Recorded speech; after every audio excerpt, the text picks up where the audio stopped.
Viral, detik-detik maling bobol toko pinggir jalan di Kudus. Angkut barang curian pakai keranjang.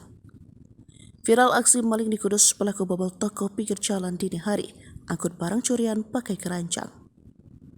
Aksi pencurian menyasar outlet-outlet pinggir jalan di Kabupaten Kudus dengan cara membobol gembok untuk mengambil barang-barang di dalamnya. Barang-barang berharga seperti tabung gas, mesin pres, minuman kemasan, hingga barang berharga lainnya jadi incaran.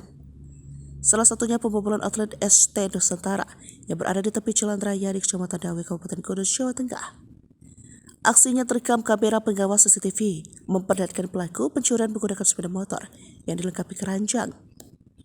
Terlihat pelaku yang masih mengenakan helm usai membobol outlet, pelaku kemudian mengeluarkan sejumlah barang, kemudian kabur barang berharga dari dalam. Baru-baru ini pelaku UMKM di Kabupaten Kudus, Jawa Tengah tengah dihantui oleh ulah maling yang berhasil membobol sejumlah outlet yang berada di tepi jalan. Barang berharga seperti tabung gas, mesin pres, minuman kemasan jadi sasarannya. Salah satu aksinya pun terekam kamera pengawas CCTV.